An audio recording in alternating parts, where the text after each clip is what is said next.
Em nome do Pai, do Filho e do Espírito Santo. Amém. Ave Maria, cheia de graça, o Senhor é convosco. Bendita sois vós entre as mulheres, e bendito é o fruto do vosso ventre, Jesus.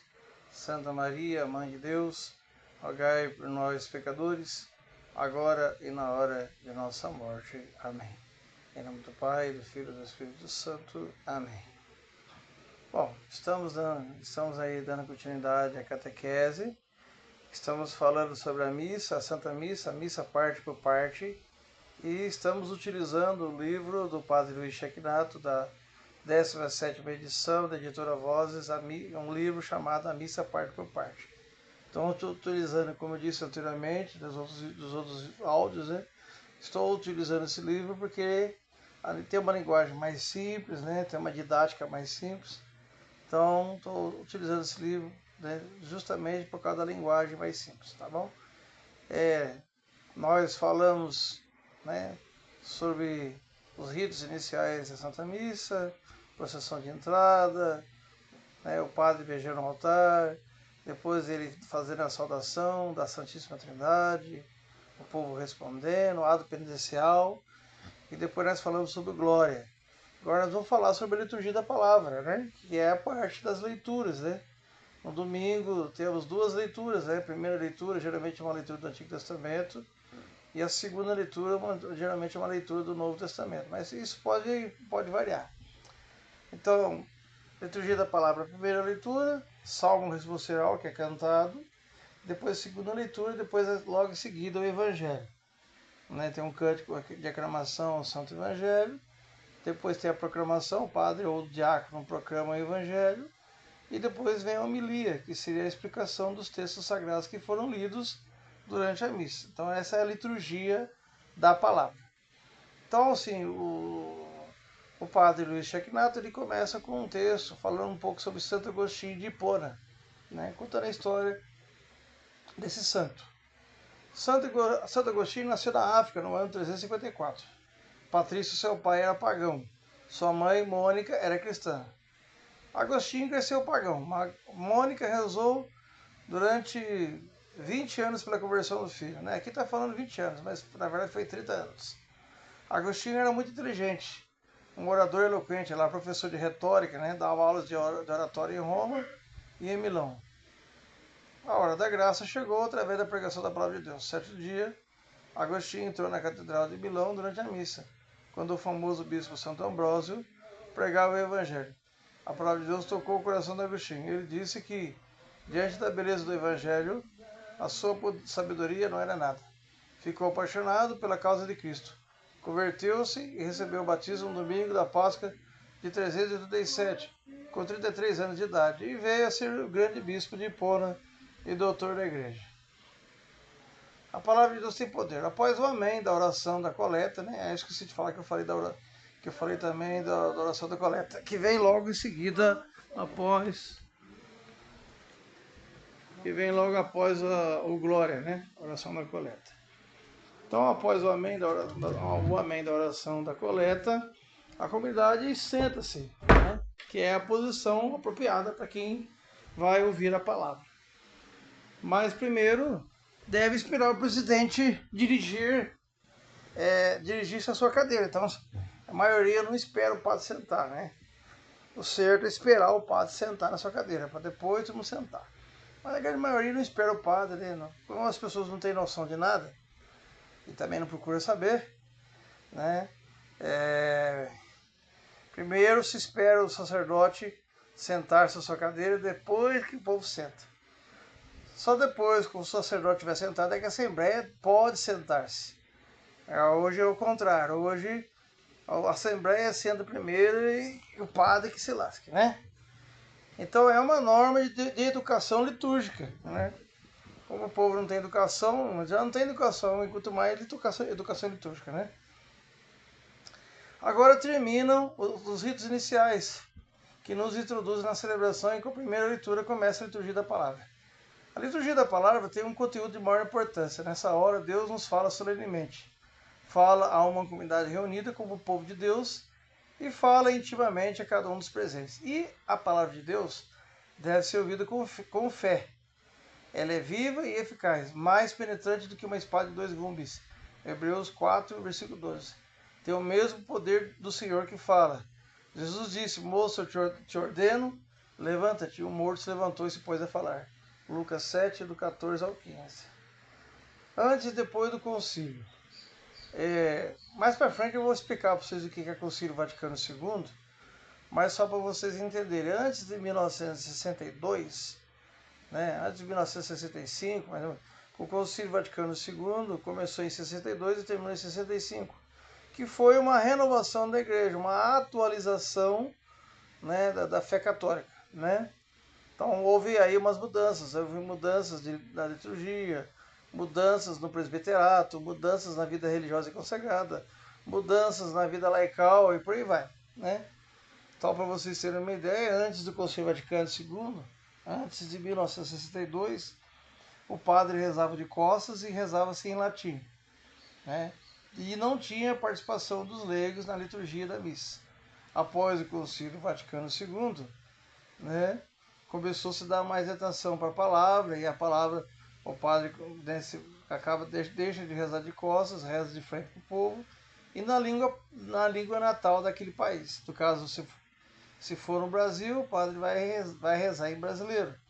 Se for nos Estados Unidos, ele vai rezar em inglês, em americano. Se for no Japão, vai rezar em japonês. Então houve essa mudança na liturgia, e graças a Deus que houve essa mudança. Infelizmente, há tanta gente que infelizmente se diz católico e é contra o Concílio Vaticano II, né? Pelos mais absurdos motivos, né? Não vou entrar em detalhes aqui. De qualquer forma, é o seguinte: a partir do Concílio Vaticano II, houve uma mudança na liturgia. Então,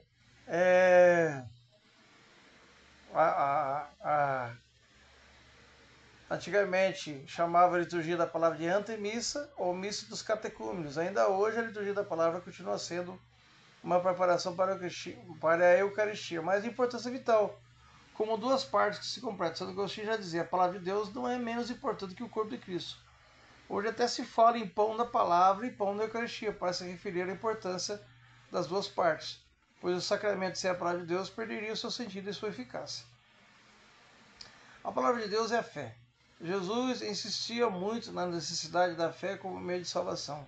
Ao fazer um milagre, ele dizia: seja feito conforme tua fé. Mateus 8, versículo 13. Ou ainda: a tua fé te salvou. Marcos 10, versículo 52. Disse também o Senhor: quem crer e for batizado será salvo, quem não crer será condenado. Marcos 16, 16. Sabemos que a Eucaristia é o mistério da nossa fé e que a fé vem pela palavra de Deus. Romanos 10, versículo 14. Daí a importância da pregação. E a nossa fé em Jesus Cristo, não apenas em verdades abstratas, né? É uma fé em Jesus Cristo, uma fé concreta, né? A fé não é uma teoria, mas é vida. Jesus é a palavra de verdade, é a vida eterna. Ele mesmo diz: eu sou o caminho, a verdade e a vida. Ninguém vai ao Pai senão por mim. João 14, versículo 6. Falando da necessidade de se crer na palavra e na pessoa de Jesus, São Paulo escreve: que seus corações se conformem, de sorte que, intimamente unidos na caridade, sejam enriquecidos à plenitude da inteligência, para atingir o conhecimento do mistério de Deus, que é o Cristo, no qual se encontram depositados todos os tesouros da sabedoria e da ciência. Colossenses 2, do 2 ao 3. Ao seu amigo Timóteo, o mesmo São Paulo escreve: tu, porém, permanece firme em tudo que aprendeste em Cristo. Sabe de quem aprendeste, e desde a infância conheces as Escrituras, e sabes que elas têm o dom de proporcionar a sabedoria que conduz à salvação pela fé em Jesus Cristo. Toda a Escritura é inspirada por Deus e útil para ensinar, para repreender, para corrigir e para formar na justiça. Por ela, o homem de Deus se torna perfeito e capacitado para toda boa obra. 2 Timóteo 3, do 14 ao 17. São Gregório diz que a Bíblia é a carta de amor de nosso Pai, e nós a deixamos fechada no envelope. O próprio Jesus nos fala essa famosa frase: não só de pão vive o homem, mas de toda palavra que sai da boca de Deus. Mateus 4, 4. Ele diz também que suas palavras não são apenas palavras como as nossas, mas são espírito e vida. João 6, 63. Como proclamar a palavra de Deus? Pelo que vimos, a palavra de Deus merece o máximo de respeito. Na missa, sobretudo, não é para ser lida apenas, né? Mas proclamada ou anunciada com o poder do Espírito Santo. Portanto, Até a posição do leitor precisa ser digna. Jamais com a mão no bolso, coçando a cabeça, de camisa aberta ao peito, ou de qualquer outro modo que não seja condizente com o nobre exercício desse ministério. A proclamação deve ser feita solenemente com voz clara, pausada, com boa pronúncia, bem ajustada ao microfone, de tal modo que todos possam ouvir e entender. Então, olha a importância da mensagem, né? Você vê, hoje em dia, infelizmente, parece que não se tem muita preocupação com essa questão.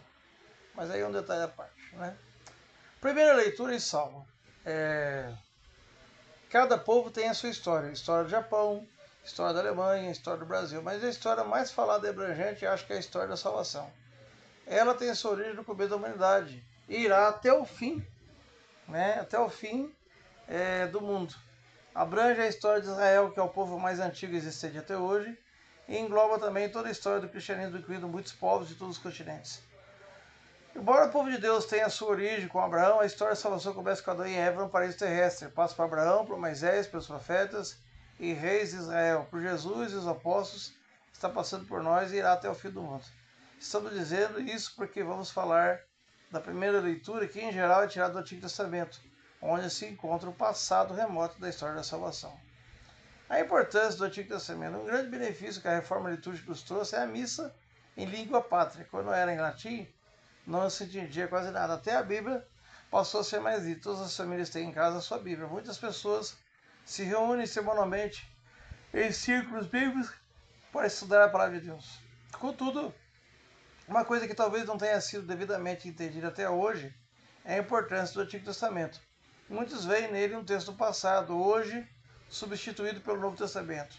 Uma das razões é porque no Antigo Testamento encontram-se passagens difíceis de entender, com aparentes contradições e maus exemplos de homens que deveriam ser santos. Mas, apesar de o Antigo Testamento não ser atraente como o Novo, precisamos conhecê-lo para entender a história da nossa salvação e vermos o longo caminho andado até a chegada do Messias. Aquele passado distante faz parte do processo amoroso de Deus que quis caminhar conosco falando nossa linguagem.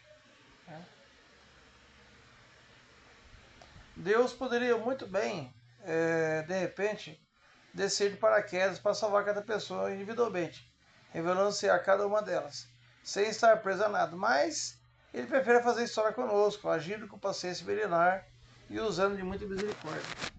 Por isso, Deus dialogou com Adão e Noé, caminhou com Abraão, amassou o barro com os hebreus no Egito, peregrinou com Moisés pelo deserto, falou pelos profetas, dormiu nos braços de Maria, anunciou o reino de Deus na Galileia e na Judéia, carregou nossos pecados no caminho do Calvário e ressuscitou para ser a nossa esperança. Quantas alianças rompidas e refeitas para chegar até a nova e eterna aliança de Jesus Cristo.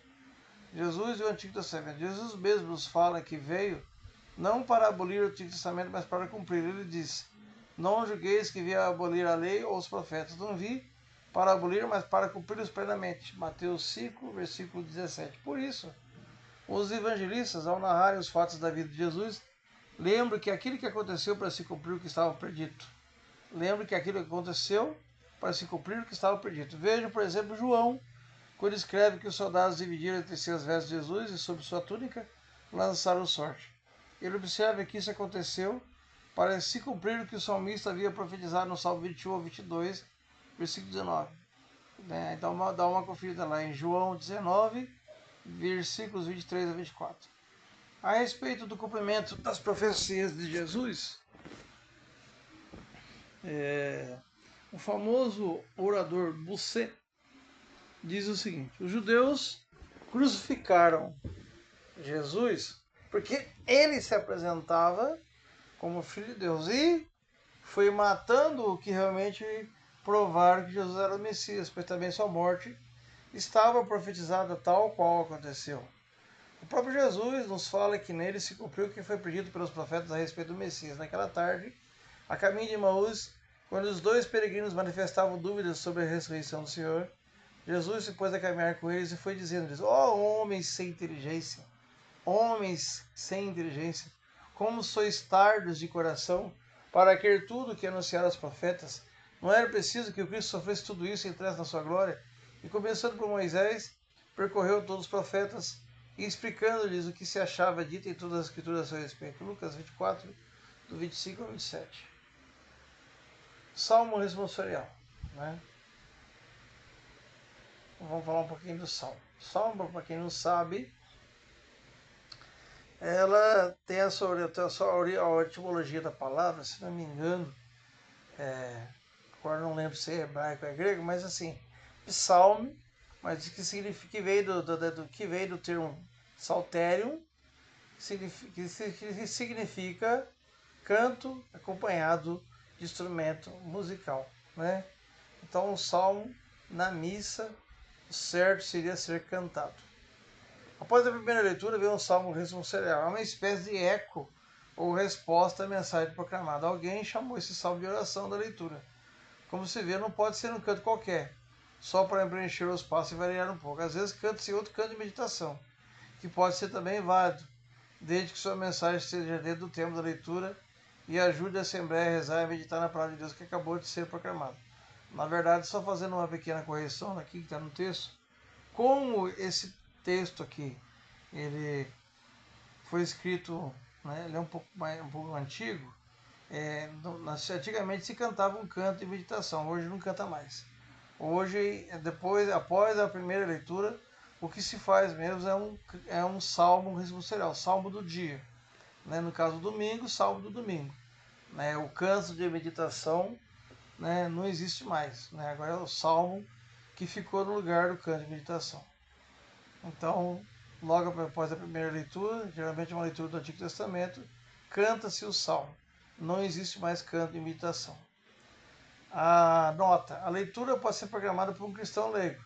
Quer dizer, hoje tudo é proclamado pelo leigo. Né? A primeira leitura, o salmo é feito por um leigo e a segunda leitura é feita por um leigo também. Então, hoje, praticamente quase a missa inteira, ela é feita pelos leigos. Né? Você tem acólitos, você tem diáconos, você tem cerimoniários, coroinhas, né? E o padre que preside a celebração. Então, quer dizer, hoje não é só o sacerdote que celebra, hoje todo o povo de Deus celebra a Santa Missa. Então, e o Salmo dá a dizer que pode ser cantado ou recitado, mas na verdade o certo é ser cantado mesmo, pelo fato do significado da própria palavra Salmo, que significa canto acompanhado de instrumento musical. Então, e tem que ser um canto, tem que ser uma harmonia em que todos possam cantar. Né? Tem que ser uma harmonia simples, que para que o povo possa participar, que o povo possa responder, possa cantar junto a resposta do salmo. Né? Enquanto o salmista ele vai solando, né, o salmo. Né? Então depois, logo em seguida, depois da primeira leitura, depois do salmo, vem a segunda leitura. E estamos falando de uma missa no domingo, né? Então, segunda leitura. Deixa eu ver aqui. Segunda leitura. Tá. Geralmente são cartas de São Paulo, cartas de São João, cartas de São Judas, por aí vai. A carta é uma correspondência entre duas ou mais pessoas, e a carta exige uma resposta. Por isso é chamada correspondência. Certa vez o noivado quase terminou, porque a noiva escreveu 3 cartas e não obteve nenhuma resposta. Vamos falar da segunda leitura da missa, que em geral é uma carta. As cartas ou epístolas da Bíblia Sagrada foram escritas pelos apóstolos. Eles também pedem uma resposta de nossa parte. Certamente você ainda se lembra do que disse São Gregório. A Bíblia é a carta de amor de nosso Pai. E muitas vezes nós a deixamos fechada no envelope. Então, os livros da Bíblia. Antes de falarmos do Novo Testamento, lembramos que o Antigo Testamento é formado por 46 livros, sendo 5 do Pentateuco, né, que seria Gênesis, Êxodo, Deuteronômio, Números, Levítico, são 5 livros, né?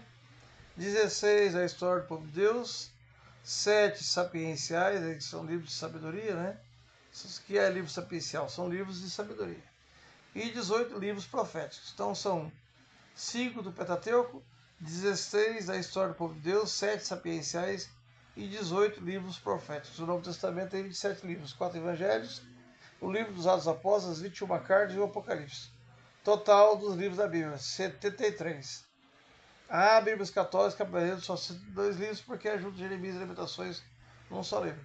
A Bíblia Evangélica ou dos Protestantes traz apenas 66 livros, porque ela não tem 7 livros do Antigo Testamento. E o motivo dessa diferença é o seguinte: os evangélicos adotam a Bíblia dos judeus, os quais não aceitam, como inspirados por Deus, os livros escritos fora do território de Israel ou em outra língua que não seja o hebraico.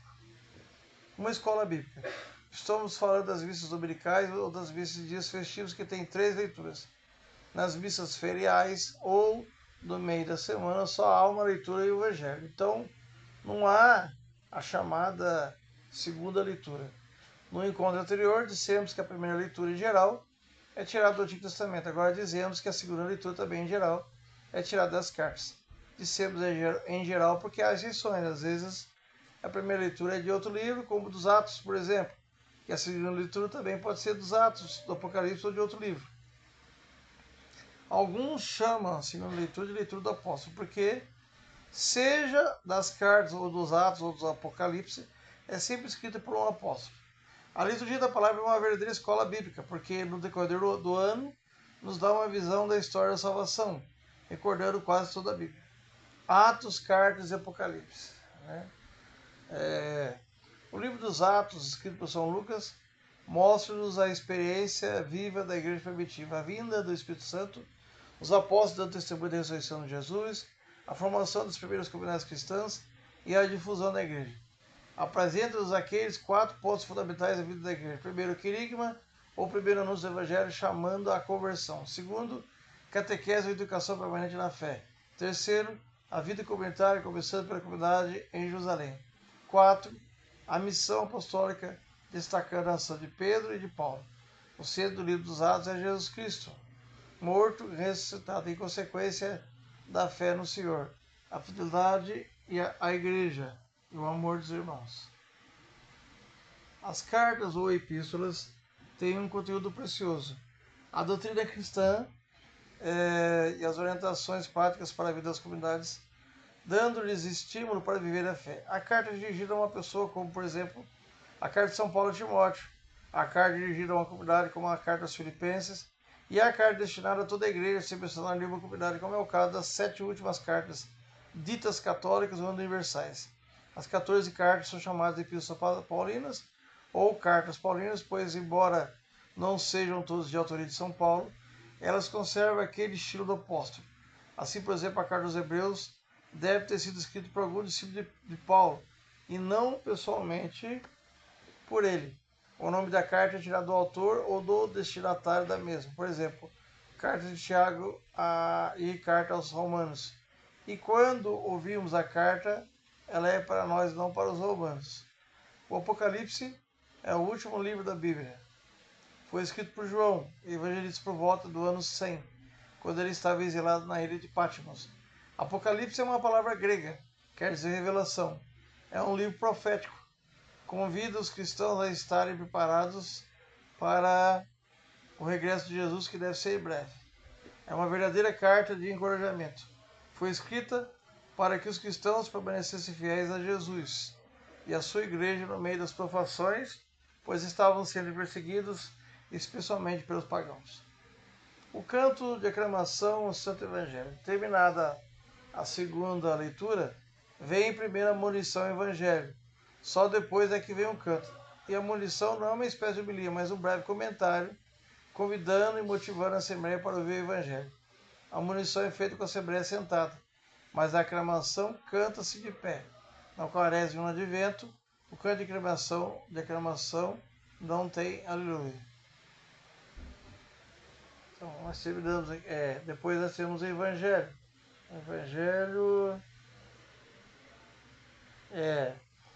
Do Evangelho, nós vamos falar depois, mais para frente, vamos falar do Evangelho e da homilia, mas aí a gente vai colocar isso aí em outro áudio, tá bom? Para não ficar muito longo, que já está dando já está dando quase 25 minutos aí de áudio. Ave Maria, cheia de graça, o Senhor é convosco, bendita sois vós entre as mulheres, e bendito é o fruto do vosso ventre, Jesus. Santa Maria, Mãe de Deus, rogai por nós, pecadores, agora e na hora de nossa morte. Amém. Em nome do Pai, do Filho e do Espírito Santo. Amém.